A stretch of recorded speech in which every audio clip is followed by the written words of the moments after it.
मेरे प्यारे साथियों, आप सभी का, सारे स्टूडेंट का हमारे इस फिटर फाइटर चैनल पे बहुत बहुत स्वागत है। जो हमारे चैनल को ये प्यार आप लोग दे रहे हैं उसके लिए बहुत बहुत थैंक यू। आज हम आपको बताने वाले हैं आईटीआई के बाद जो अप्रेंटिस होती है उसके जो सेशन 2023 और 24 में चालू होने वाला है उससे रिलेटेड सारे क्वेश्चन बताएंगे। तो ये जो हमारा आईटीआई के बाद अप्रेंटिस होती है तो उसमें किस टाइप के प्रश्न आते हैं, उसका पैटर्न क्या होता है, उसमें कैसे क्या हमें भरना चाहिए, कैसे एग्जाम देना चाहिए, इसका सिलेक्शन प्रोसेस क्या होता है। तो ये जो अप्रेंटिस होती है ये ओएनजीसी में होती है, बीएचईएल में होती है, एनटीपीसी में होती है, कोल इंडिया में होती है। तो सभी जगह आईटीआई के बाद अप्रेंटिस होती है। तो अप्रेंटिस का हमारे जीवन में क्या महत्व है, हमारे इस चैनल पर बहुत सारे आईटीआई के स्टूडेंट बता रहे थे या पूछ रहे थे कि भाई आईटीआई के बाद अप्रेंटिस करने के बाद हमें क्या प्रॉफिट होता है। तो आज हम इस आईटीआई अप्रेंटिस के प्रॉफिट के साथ साथ इसके कुछ लॉसेस भी बताएंगे, क्योंकि इससे कुछ हानियां भी हो सकती हैं यदि हम इसको तरीके से ना करें। तो हम अप्रेंटिस के पैटर्न से रिलेटेड आपको सारे क्वेश्चन बताएंगे, क्योंकि अभी हाल ही में जो आईटीआई के अप्रेंटिस की बीएचईएल भोपाल में जगह आई हुई है तो उसके भी सारे क्वेश्चन सॉल्व करेंगे, क्योंकि हमारा बीएचईएल भोपाल जो है आईटीआई के बच्चों को हर साल अप्रेंटिस कराता है और हर समय हर 10-10 15-15 दिन में आईटीआई के अप्रेंटिस से रिलेटेड पूरे भारत देश के अंदर एनएपीएस सिस्टम पर आधारित जो अप्रेंटिस होती है उसकी वैकेंसी आती रहती है। तो सारा कुछ हम बताएंगे, एक एक शुरुआत करेंगे। तो सबसे पहले हम शुरुआत करेंगे बीएचईएल भोपाल के आईटीआई अप्रेंटिस के। आप सभी को मालूम है कि 15 नवंबर से आईटीआई अप्रेंटिस के फॉर्म ऑनलाइन होना स्टार्ट हो गए थे और 5 दिसंबर तक इसकी लास्ट डेट है। तो जो बच्चे आईटीआई से अप्रेंटिस करना चाहते हैं, वो भी भोपाल बीएचईएल से करना चाहते हैं, महारत्न कंपनी से करना चाहते हैं, तो वो लोग 5 दिसंबर के पहले अपने फॉर्म को अप्लाई कर दें। अब हम बात करेंगे इस अप्रेंटिस के सिलेक्शन प्रोसेस की। तो सबसे पहला जो होता है, जितने भी आईटीआई वाले बच्चे होते हैं, इन आईटीआई वाले बच्चों को सबसे पहले हमारा जो नेशनल अप्रेंटिस पोर्टल है उसे हम एनएपीएस कहते हैं, इस एनएपीएस पर सबको रजिस्ट्रेशन करना पड़ेगा। क्योंकि यदि आप नेशनल अप्रेंटिस पोर्टल पर रजिस्ट्रेशन नहीं करते हैं तो आप बीएचईएल भोपाल में या अन्य किसी फैक्ट्री में, चाहे वो एनटीपीसी हो, ओएनजीसी हो, इंडियन ऑयल हो, उसमें आप अप्लाई नहीं कर पाएंगे। तो आप एनएपीएस पर जो रजिस्ट्रेशन करेंगे उसका एक रजिस्ट्रेशन नंबर मिलेगा भारत सरकार के द्वारा। फिर उस रजिस्ट्रेशन नंबर के द्वारा आपको जिस संस्थान से आपको अप्रेंटिस करनी है उसको आपको ऑनलाइन एप्लीकेशन फॉर्म फिल करना पड़ेगा और उस एप्लीकेशन फॉर्म की जो शर्तें होंगी उन शर्तों को आपको पूरा करना पड़ेगा। जो परसेंटेज मांगी गई है वो परसेंटेज, आयु सीमा और ट्रेड से रिलेटेड, तो ये सारी शर्तों के साथ आपको अपना ऑनलाइन फॉर्म उस संस्थान की जो वेबसाइट है उस पर जाकर के आपको करना है। जैसे बीएचईएल भोपाल में आपको करना है तो आपको http://bhlbhopal.career.in डालना है, तो इससे बीएचईएल भोपाल का होम पेज खुल जाएगा। तो आपको जैसे ही आप लोगों ने ऑनलाइन अप्लाई कर दिया है, अब ऑनलाइन अप्लाई करने के बाद अब ये डिपेंड करता है हमारे संस्थान पर कि हमारा संस्थान बच्चों को कैसे छटनी करता है, कि परसेंटेज बेस से करता है या ऑनलाइन एग्जाम करता है या ऑफलाइन एग्जाम करता है। तो मैं बीएचईएल भोपाल की आपको बात बता देता हूं। बीएचईएल भोपाल सबसे पहले सभी लोगों से ऑनलाइन फॉर्म अप्लाई करवाता है।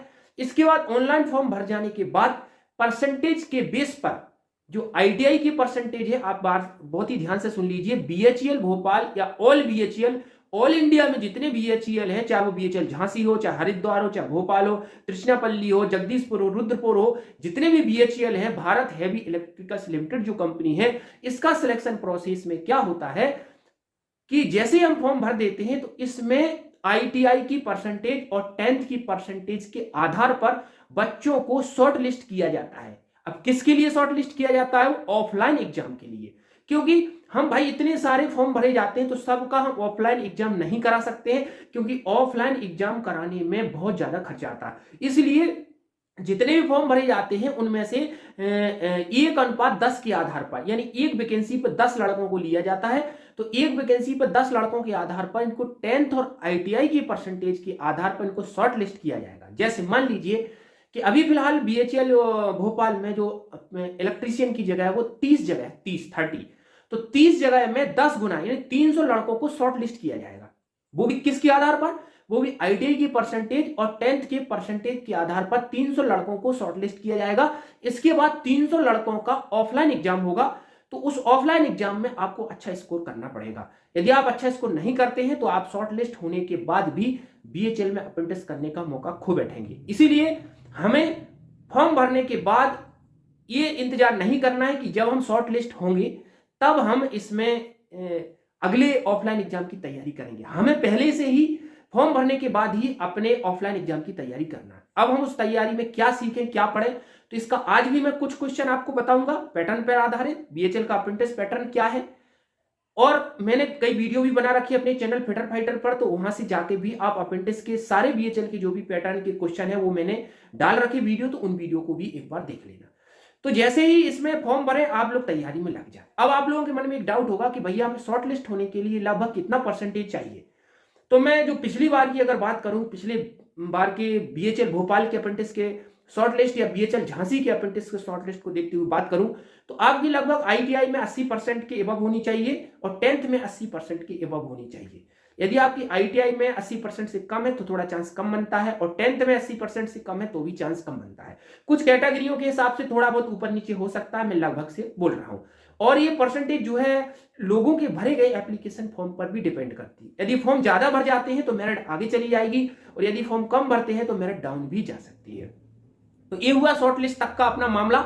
हम आगे बताते हैं कि जैसे हम ऑफलाइन के लिए क्या तैयारी करें। तो देखिए पिछली बार का जो भोपाल बीएचएल का पेपर आया था अप्रेंटिस का, वो थोड़ा सा उसमें नॉन टेक ज्यादा आ गई थी। नॉन टेक का मतलब उसमें मैथ, साइंस और रीजनिंग के क्वेश्चन ज्यादा आए थे, जबकि टेक्निकल के क्वेश्चन कम आए थे।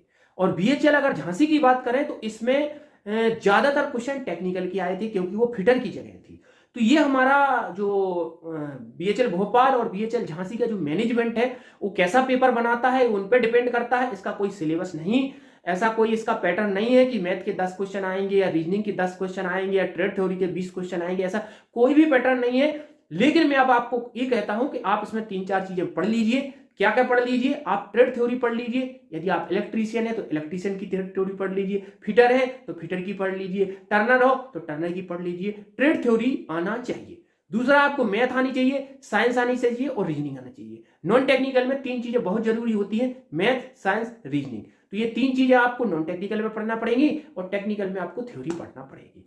अब मैं आपको एग्जाम से रिलेटेड कुछ क्वेश्चन आपको बता देता हूं, आपको स्क्रीन पर भी दिखा दूंगा कि किस टाइप के क्वेश्चन इन एग्जामों में आते हैं।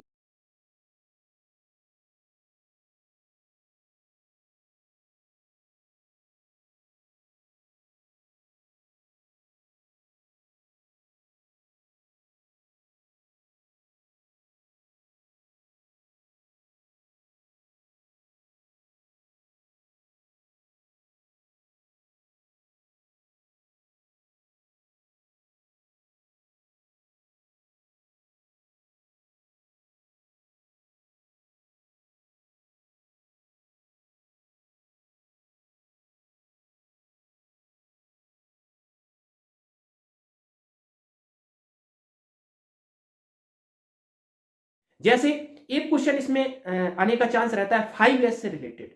आपने सुना होगा, आईटीआई में पढ़ा होगा 5S होता है, 5S में 5S होते हैं। तो इसमें ये क्वेश्चन आ सकता है कि 5S सिस्टम में फर्स्ट एस का क्या मतलब होता है। तो 5S सिस्टम में फर्स्ट एस का मतलब जो होता है वो होता है सॉर्ट, दूसरे का होता है सेट इन ऑर्डर, तीसरे का होता है साइन, चौथे का होता है स्टैंडर्डाइज और पांचवें का होता है सस्टेन। तो इसमें कोई एक एस पूछा जा सकता है कि थर्ड एस का क्या मतलब है या फर्स्ट एस का क्या मतलब है। तो आपको फर्स्ट चैप्टर से ये ध्यान रखना है।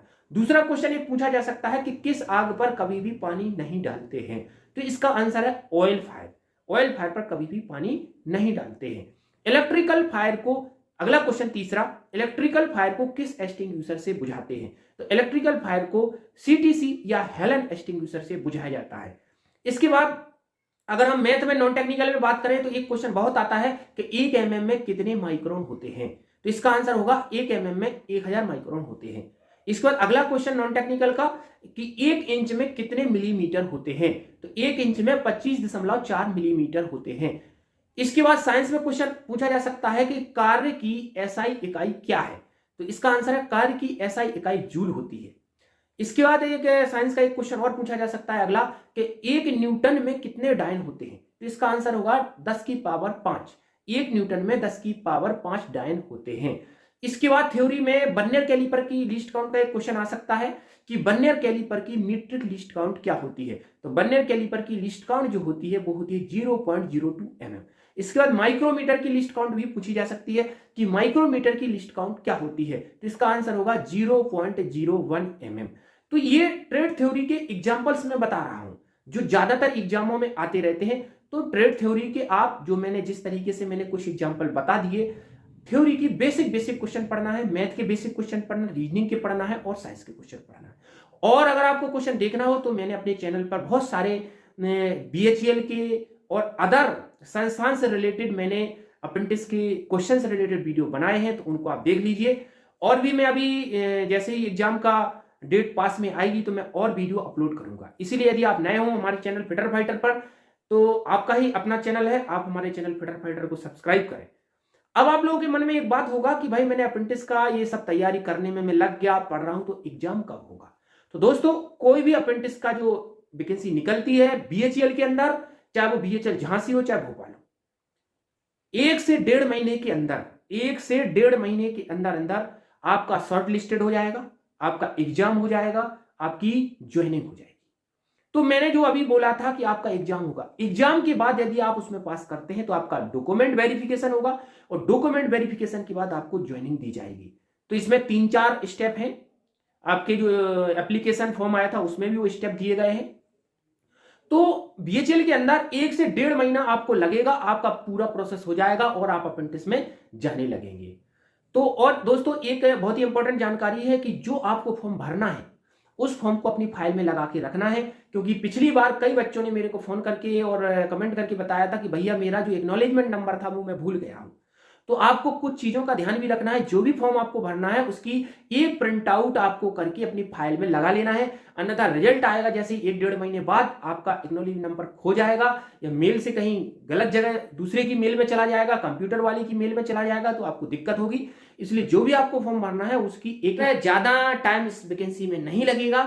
तो ये मेरा अनुभव है, क्योंकि मैं भी BHEL से अप्रेंटिस करा था और आज ये सारी चीज़ों को मैंने अपने अनुभव को आप लोगों के शेयर किया है। तो आप लोगों को यदि वीडियो अच्छा लगे तो आप अप्रेंटिस के जितने भी दोस्त हैं सभी को इस वीडियो को शेयर करें, क्योंकि हम भी ITI वाले हैं, आप भी ITI वाले हैं और जो हमारा चैनल है वही आपका चैनल है। तो दोस्तों, आज के लिए इतना ही। जय हिंद, जय भीम, जय भारत।